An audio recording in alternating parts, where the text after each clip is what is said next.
Ladies and gentlemen, the American Broadcasting Company brings to its entire network one of radio's most unusual programs. Pat Novak, for hire.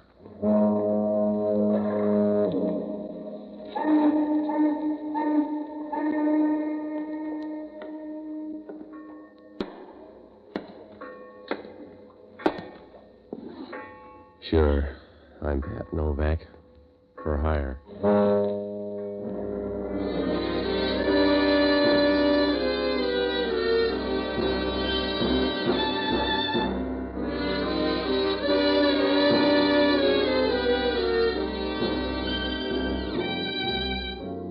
That's what the sign out in front of my office says. Pat Novak, for hire. If you're trying to make a living down on the waterfront in San Francisco, you got to run things like a smorgasbord. You take a little of everything you can get your hands on. Even then, it's a bumpy ride, because down here, everybody tries to pad his part. Oh, I rent boats and do anything else good men pay bad men to do. You don't get many gold stars that way, but you pay the bar bill, and it's about as safe as a closet full of tigers. The only way you can make friends down on the waterfront is to die. I found that out Tuesday night. I went to the wrestling matches and watched Gorgeous George throw some guy around like a poker chip in Tijuana. I was in the middle of the crowd on my way out of the place when this guy stepped up behind me and started talking. You got company, Novak. Huh? I said you got company. On both sides. Oh. Did your friend get his face at a fire sale, too? Can't all be pretty. Keep walking, Novak. Is that gun in my back supposed to help? That's up to you.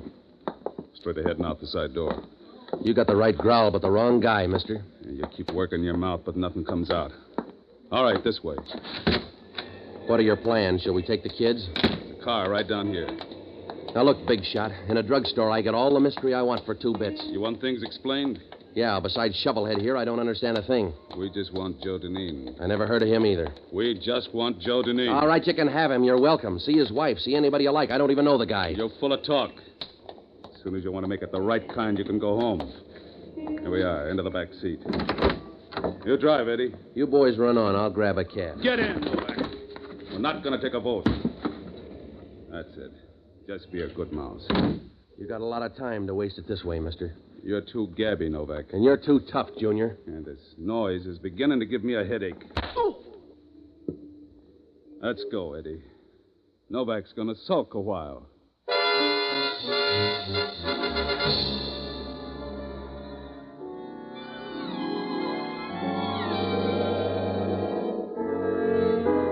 He could have taken 3 bases on that wallop. I spread out on the back seat like a bowl of cake batter and tried to think of a guy named Joe Deneen. There was nobody on my list by that name. But the way these 2 gunsels acted, he was supposed to be a blood relative. I could hear him talking dimly, and I tried to follow the conversation, but it was like trying to put a smoke ring in your pocket. I don't know how long the tour lasted. It must have been about 30 or 40 minutes when the car pulled up and the big gun started to yank me. Wake up. Wake up, sweet boy. Come on, it's time for your 10 o'clock feeding. Yeah. Wait till I borrow some legs, huh? Come on, you never looked better. All right. Down the dock here. Are we playing a new game or hunting a guy named Deneen? That's right. Good. Now I know the rules. Is that your boat, Novak? It's got my name on it. Is that your boat, Novak? Well, what's it look like? The Normandy? Of course it's my boat. Who threw the blood all over it? One of your friends? Maybe Deneen. Now, look, you better back up and start a recap. I never heard of Deneen, and from the size of his friends, I'm just about as happy. You mean he didn't rent a boat off you? If he used that boat, he stole it, mister. I closed up tonight at 7. You make it sound good. It is good. I've been off the waterfront 4 hours. In the meantime, somebody takes my boat and gets it shot full of holes and sends you around to weep. Who is Deneen? A friend.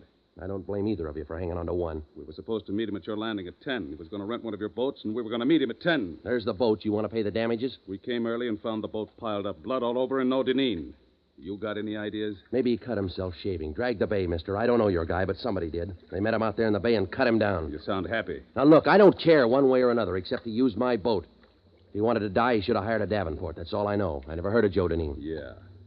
You and your friend here better go sap somebody else. Sure, Novak. We'll look around, but hang on to your cards because you still got a hand in this game. Thanks, Mother. I'll remember that. Watch out, Eddie. Watch out. We're in trouble. You all right, Eddie? Nice curve, Novak. You're wrong, mister. My friends ride the cable car. You made a bum pitch, Novak. Can I trust it? All right, let go. You can't afford a fight now. I want you for Eddie, Novak. Sorry, fella. The water's going to be cold.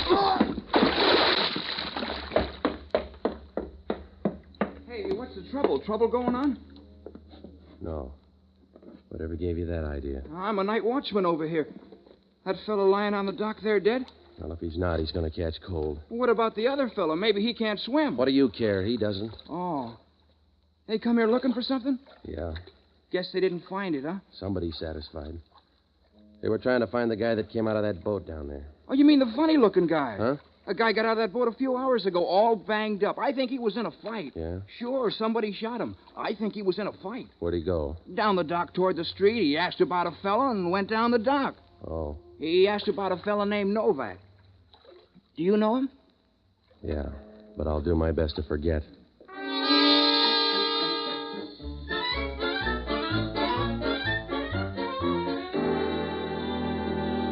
It wasn't going to be easy to forget. I knew there was a guy wandering around San Francisco waiting to jog my memory. And before long, somebody was going to find out those two dead guys weren't doing light housekeeping down on the dock. Once homicides smelled that red meat, they'd turn Inspector Hellman loose. That's like pouring a bottle of cyanide in a wedding cake. Oh, he's a smart cop, with a heart the size of a full-grown pea. I got off the dock in a hurry and I went home. When I left, the watchman was still standing there waiting to check in the next murder and smiling like a vulture with the first option on a massacre. Well, I had to get home and look sweet in case Hellman showed up.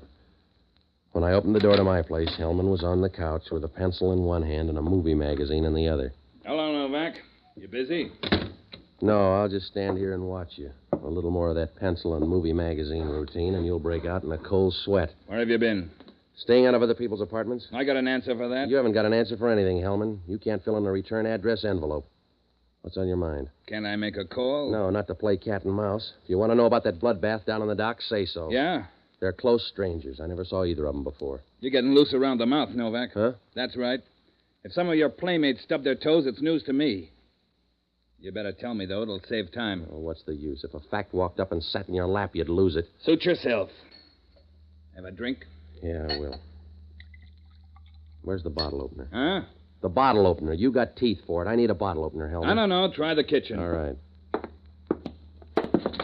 Yeah. Try the light. Well, About this guy on the floor, Novak. Don't tell him to move because I don't think he can.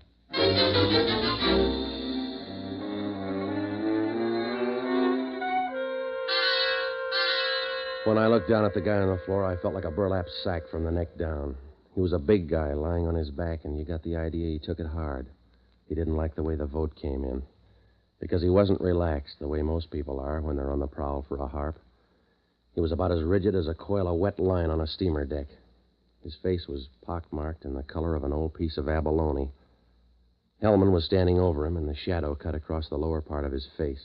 It almost blocked out the gun, a big .38 lying about 4 feet away. Oh, the rest of the kitchen was a mess.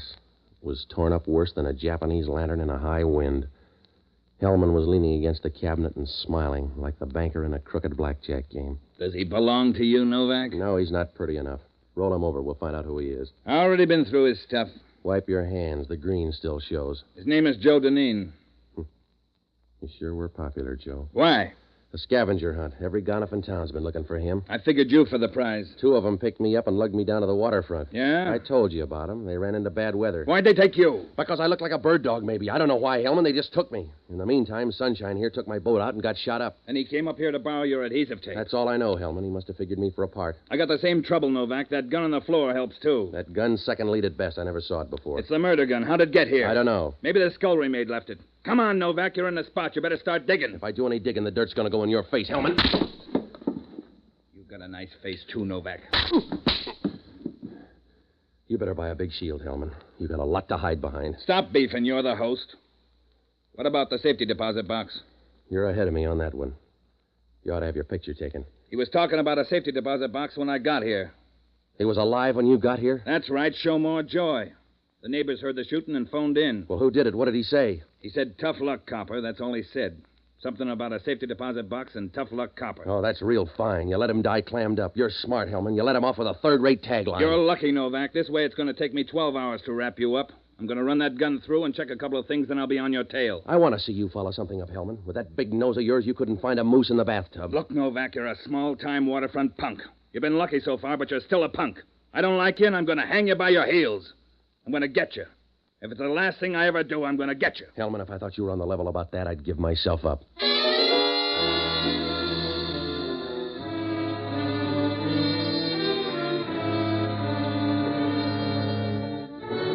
When Hellman left, things were about as dim as a glowworm at high noon. All the leads were tucked away in the morgue. Those two stiffs on the dock checked out with nothing but a grunt, and the guy up in my place left a .38 and some mild regrets. I had the funny feeling there was a lead up there in that apartment, but I couldn't get a hold of it.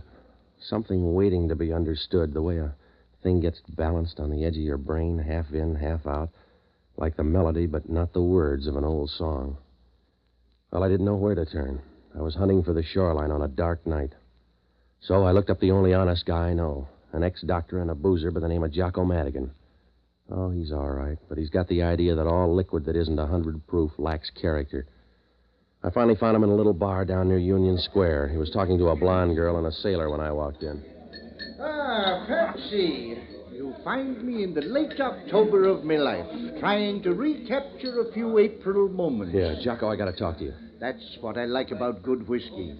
It makes you too sentimental to be mad at yourself for growing old. Now, look, I'm in a jam. Lay off that stuff long enough to listen. Patsy, you underrate the grape. It's a terrible mistake. It's thrown off the whole perspective of history. All right, Jocko. Like that story about young Washington and the cherry tree. They blame him for that. But actually, it was his first hint of future greatness. Yeah. They talk about vandalism, whereas the truth of the matter is he was just preparing a few Manhattans for the family. The whole perspective of history has been altered, Patsy. Oh, stop it, will you? I'm in trouble. Will you help me out? Yes, if you'll allow me to get a word in edgewise. What kind of trouble? There's a dead guy up at my place. Oh, I don't know why you're in trouble. Think of his bleak outlook on things. Hellman's nosing around, and he thinks I did it. Did you? No, he got shot in relays, but he picked my place to quit. And there are two other dead guys down on the dock. What were their practices? They strong-armed me about 10 o'clock and took me down to the waterfront. We were supposed to find a guy named Joe Deneen, but they looked too ripe to somebody. How about Deneen? He's that guy up at my place. When Hellman got there, he was muttering about a safety deposit box and staring at a big .38. Oh, come on, you gotta help me, Jocko. Yes, where would you like me to spread the ashes? I want you to get down and find out everything you can about Joe Deneen, will you? He's your house guest. Why don't you go? Hit the Chronicle and the Examiner morgues and try to find out if he has a safety deposit box in any of the banks, huh? Where are you going? Before prison, I mean. I'm going down and lie in Hellman's shadow until something turns up. I need every minute, Jocko, so hurry. Well, I'll need a quick one for the road first. You'll get going right now, Jocko. Patsy, you have a defiant attitude for a man on the doorstep to the next world. Try to be sweeter until you discover your normal disposition will do. You can start by paying my bar bill. All right. Will you hurry? How much do you owe? Oh, about $11.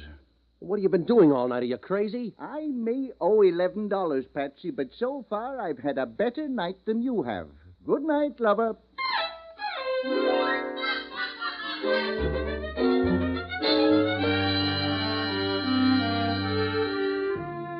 I had to get started on some answers because once Hellman checked on those two guys at the dock, he'd go to work on me. He'd keep hacking away and finally cut me down like a piece of flint in a cigarette lighter. Well, after I left Jocko, I started down to headquarters. It was a little after midnight, and the streets were wet and silent, except that now and then you could hear a woman's laughter coming out of the dark as you passed along. That's the only sound the night keeps whole. Well, I was cutting down Leavenworth Street when it came to me. I knew what my lead was up in that apartment. It didn't hit me suddenly. It kept shoving in like a piece of old seaweed on the water, moving in and out and finally brushing up against you. If that guy was alive when Hellman got there, that meant that maybe he could have phoned somebody. And if he did, then they'd have a record of it down at the desk. Well, I got back to my place and asked the operator. Oh, it feels good when you got the right sweepstakes ticket. She said a call had been put in from my place at 10:15 to the Ambrose Hotel, room 204. Well, at last, things were beginning to make sense. They must have made sense for about 5 seconds because Hellman called. The girl handed me the phone, and he started in. I got news for you, Novak. We checked the prints on that murder gun. They don't add. Take your troubles to the chaplain, Hellman. I got my quota. Yeah, you got fancy friends, too, Novak. The prints belong to Jake Fidello. Yeah, how do you spell that? F-I-D... You're cute, aren't you, Novak? To Jake Fidello, I'm nothing. Who is he? Cheap punk like you, Novak. He's working out a 20-year stretch in Alcatraz. Huh? Yeah, Alcatraz. So there's no tie between the murder gun and the murder. Maybe Fidello bought himself a 2-day furlough. We already checked. The guard saw him in his cell at 11 o'clock tonight reading a book. Guards pay the rent, too, Hellman. My boat was out in that bay tonight, and it came back full of bullets and blood. Now you're trying to tell me there's no connection. You better find out if a guy can skip Alcatraz for a few hours. I'll wait, Novak. Maybe you can tell me how it's done before long.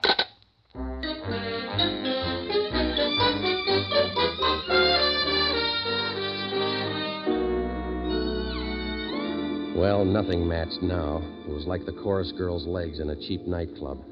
If Jake Fidello was smart enough to beat Alcatraz for a couple of hours, then he wasn't dumb enough to leave that murder gun behind. And what was the connection between Deneen and Jake Fidello? And who lived at the Ambrose Hotel? Well, I went up there to find out. It was a small place up near the top of Telegraph Hill, and when I rode by, I could see Alcatraz sitting out on the bay, a lonely island full of birthdays. The Ambrose turned out to be a high-toned little joint, the sort of place with a welcome mats printed in Old English.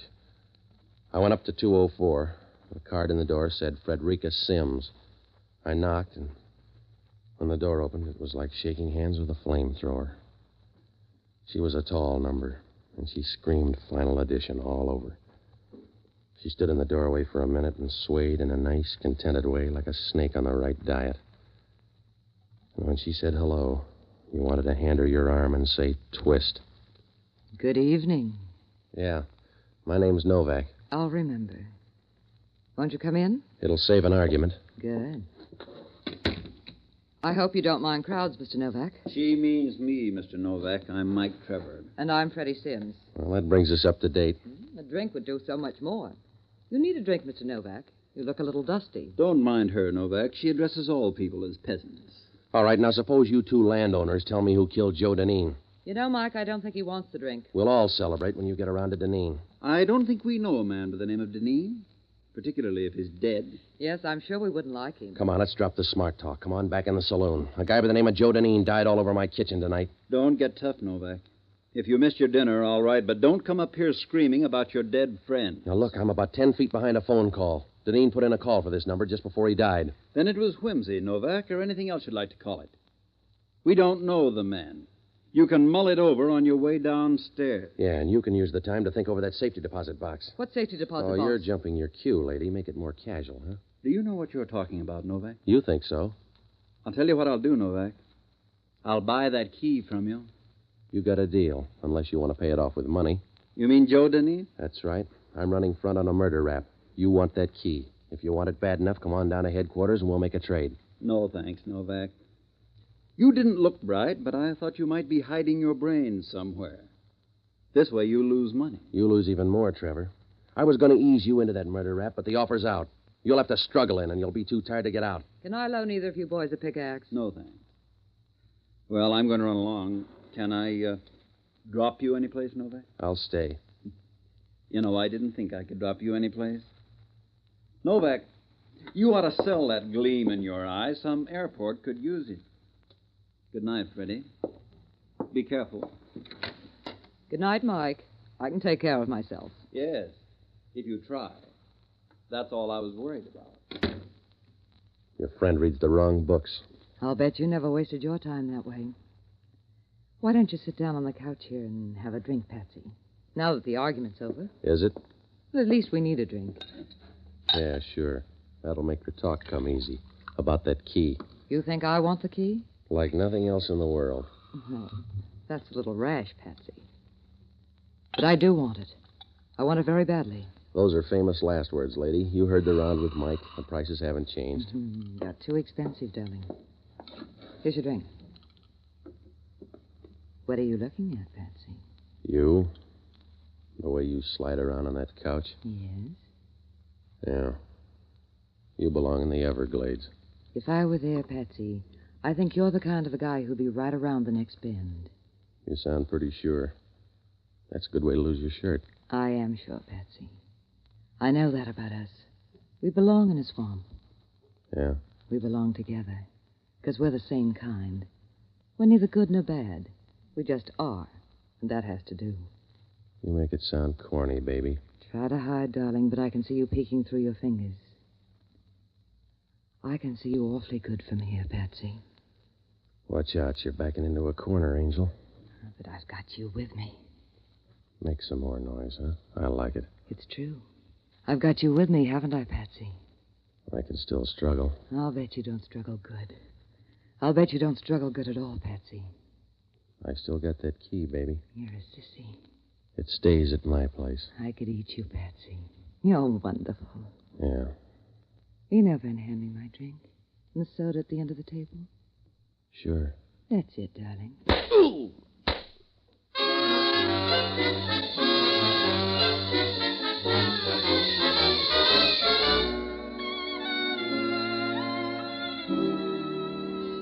It doesn't pay much to fall in love. I spent enough time on her rug to work my way into the design. And when I finally came to, it was morning. There was nobody around the place, so I started for home. On the way, I tried to fill in the blind spots, but it was like trying to match pearls in the dark. Somebody had killed Deneen for the key to that safety deposit box, but where was the key? If the girl or Mike Trevor did it, then why were they still on the trail? Well, when I got to my apartment, the place was torn apart. Looked something like a mop closet after a New Year's Eve party. Jocko was sitting in the middle of the room listening to the water fizz. Good morning. Where'd you get the bump on the head? Romance. What'd you find out, Jocko? Janine had lots of friends and enemies. Yeah, one of them's Jake Fidello. He's number one on the list. Janine had a brawl with Fidello 2 years ago. Jake promised to square the beef. He's in a bad spot for it now. Maybe. Janine has no safety deposit box.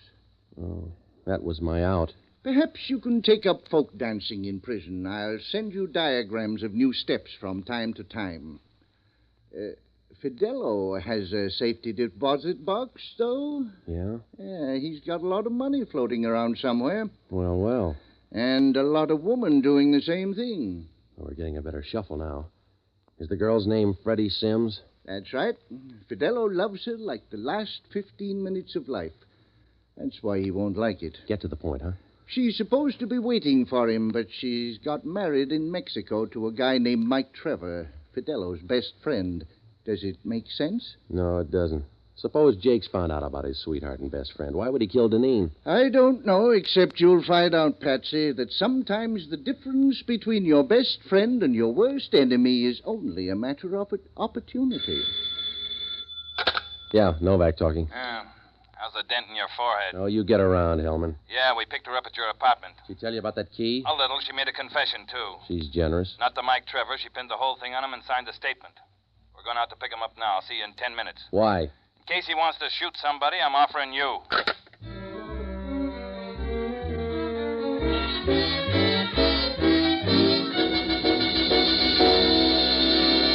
Things were moving fast now. I sent Jocko down to start repair work on the boat, and Hellman picked me up 5 minutes later. We drove out Geary and turned on Van Ness.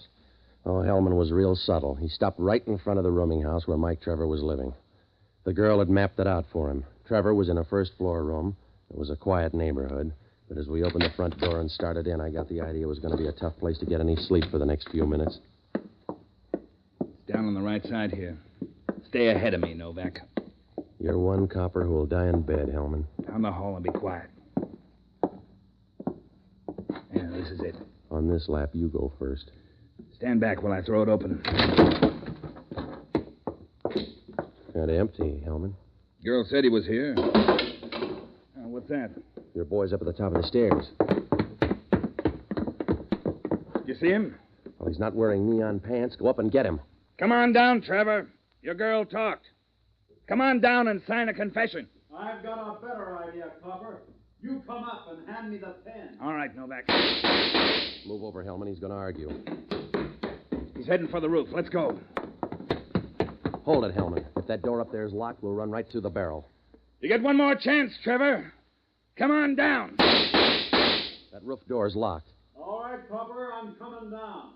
Make a hole.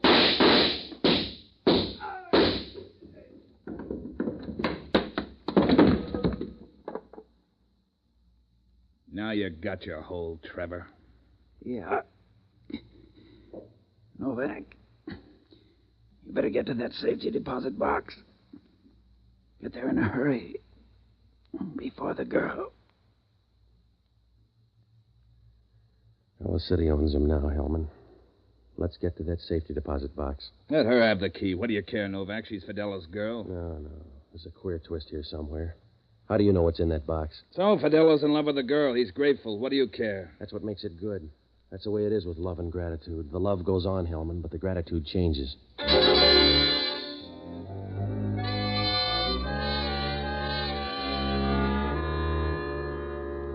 Well, the way things stood, there was only one place that key could be. I got to a phone and called Jocko. I told him to check out on the boat for a key somewhere on the floorboards. Jocko seemed happy when he said that some girl had come by 15 minutes ago and nosed around the boat for a while. Well, Hellman and I rushed down to the bank. When we got downstairs, Freddie was just starting into the vault. Hello, Patsy. You look rested. If you're on your way to that deposit box, you better think it over. Can he stop me, Copper? No, but we can hold the dough until we check with Fidelo. Go ahead. I don't think he's going to like it. Oh, we'll have to see. I'll be back in a moment. Let's go, Novak. We can hold the dough upstairs. No, let's hang around. I just want to see 18-karat greed when she opens that box. There's the gratitude, Hellman. Well, Patsy, I got the key, huh? Yeah, you got everything, Angel. How about Mike? What happened to him? He beat you over the line by 20 minutes. Oh, that's a nice way to let me know, anyway. I'll try again, because you don't rate a nice way. You're not worth anything Fidelo ever had. Why start an argument? I couldn't finish it. I was wrong about one thing, Angel. When I said Fidelo wouldn't like this. I think he will. Yeah. He was a cutie.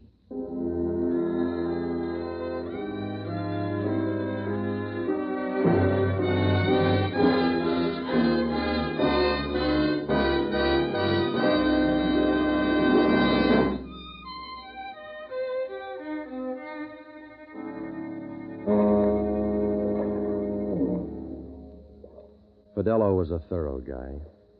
The way he told Hellman, everything worked out but the right inning. Fidelo found out about the girl and Mike Trevor, so he pulled a switch. He hired his enemy, Joe Deneen, to do the job. Deneen planted the bomb in the safety deposit box, and just to prove it was a square pitch, Fidelo gave Deneen a gun with his prints on it. Deneen was supposed to kill the girl and leave the key for Mike to blow his head off. And just to make it clean, Fidelo got in touch with Mike on the side and told him to look up Deneen if anything happened to the girl. That way, he figured to wrap up all three of them. But Mike jumped the gun. He started tailing Deneen and shot him up out in the bay. He followed him to my place and killed him with the fingerprinted gun Deneen was carrying. Deneen didn't get onto the double cross, but he called the girl and told her there was a lot of money in that safety deposit box. It began to look awfully big, so the girl finally double-crossed Mike Trevor and turned him in. Trevor killed those two guys on the pier, and he'd lost Deneen in the fog. And when he drove up, a couple of gunsels around got scared. Well, Hellman asked only one question. What could that girl have said to Jocko to make him let her walk in and breeze out with that key? I mentioned that to Jocko, but he just smiled.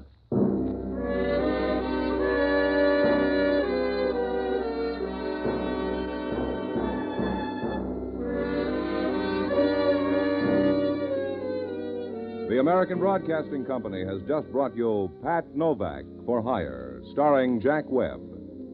Pat Novak is directed and produced by William P. Rousseau. Jocko Madigan is played by Tudor Owen. Inspector Hellman is played by Raymond Burr. Music was composed and conducted by Basil Adlam. In our cast were Yvonne Patey, Tall Avery, Parley Bear, and Herb Ellis. This program is being released to our servicemen and women overseas through the worldwide facilities of the Armed Forces Radio Service. This is George Fenneman inviting you to be with us again next week, when over most of these same ABC stations we'll bring you Pat Novak for Hire. This program came to you from Hollywood.